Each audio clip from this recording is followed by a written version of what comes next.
Hi guys, how are you all today morning?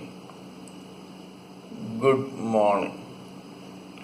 Today is 28th February 2023. My name is T.S.V. Raghavan and I live in Chennai, Tamil Nadu, India. This is my spiritual vlog on YouTube. hariboltrsvnectar, Nectar. Nectar. Kindly subscribe to this vlog and press the bell icon so that I may keep reminding you of my other videos. In this particular vlog, we usually talk about the knowledge and information that we have gleaned through the study of spiritual books, scriptures, contemplation on the material universe, and meditation on the spiritual universe. This particular video is no exception to that rule. It is actually only an extension of what we have been doing in my previous videos. Now we are talking about how to build the body that we have got into a shrine for the localized Paramatma within. In that process, in my previous video, we began talking about the subtle energy of Kundalini serpent, which is activated by various yogas. Today we shall talk about the 7 chakras that are placed in the spinal cord of the human living entity. They are at equal distance, and when the Kundalini serpent is activated for the first time, it begins slithering up the spinal cord till it starts reaching the chakras, which are actually power centers with special qualities pertaining to a particular chakra. Now, we shall talk about these chakras. This Kundalini serpent first slithers up to the first chakra, which is also known as Mooladhara chakra or root chakra. This is at the base of the spinal cord. The Kundalini serpent was below the base of the spinal cord, but this chakra is in the base of the spinal cord. It is called the root chakra because, according to our spiritualists of yore, the root of a human living entity's body lies in that particular place. It is the seat of the human living entity.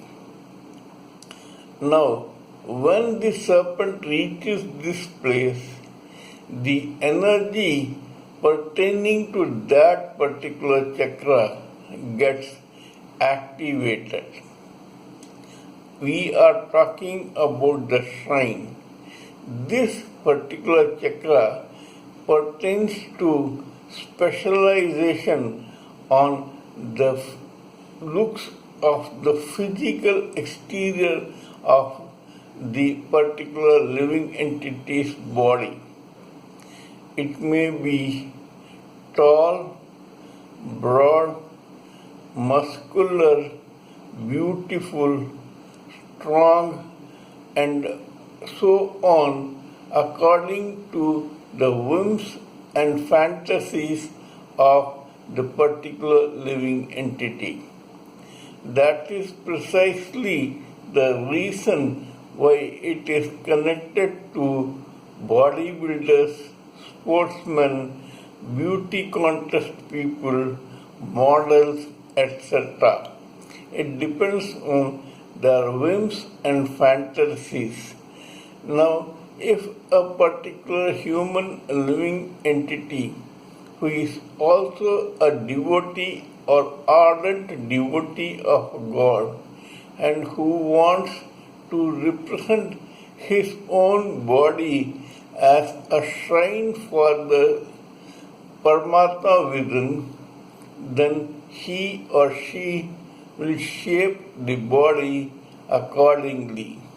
As for example, a devotee of Lord Shiva or Lord Hanuman will have a muscular body.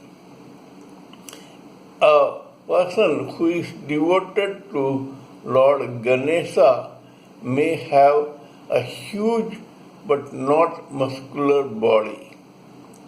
A person who is devoted to Lord Muruga or Kartikeya will have a beautiful, attractive, baby-like body. The same is the case with a person who is devoted to Lord Krishna.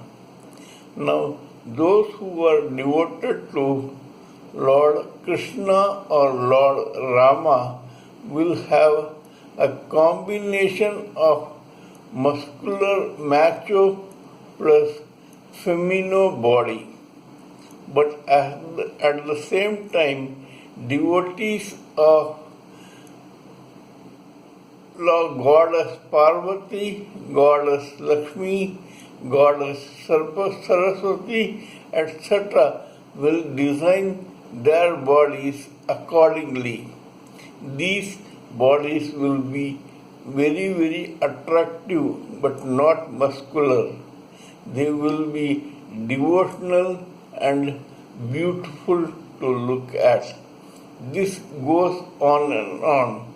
There are living entities who are devotees of several gods and goddesses. These people will design their bodies accordingly.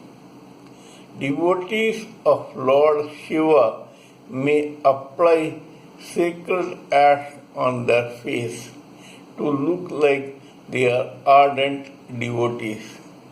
At the same time, devotees of Lord Hanuman may have a orange or a red costume to show that they are very much devoted to Lord Hanuman. Similarly, there are people who may have a facade or who may give a hint of which particular god they are devoted to and for whom they are building a shrine of their own body. It depends entirely on the whims and fantasies of the particular devotee. Here we should remember that this is only an exterior of the shrine that is going to be constructed for the localized Paramatma within. It will give everyone an idea of who this particular living entity is very much devoted to. This is the case with people who think all the time about their favorite gods or goddesses.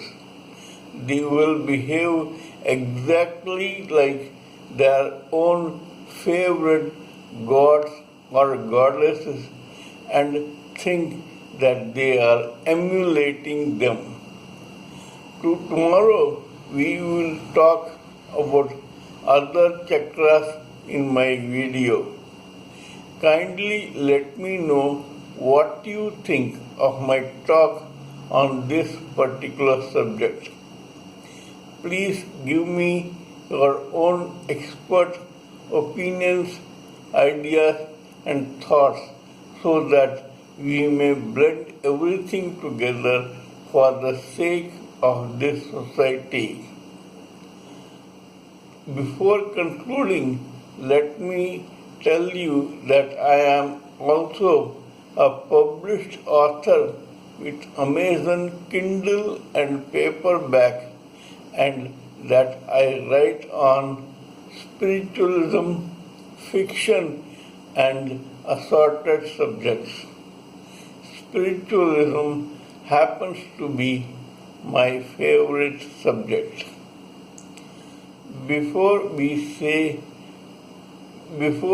conclude this video, I would like to say good morning to all of you from TSV Raghavan.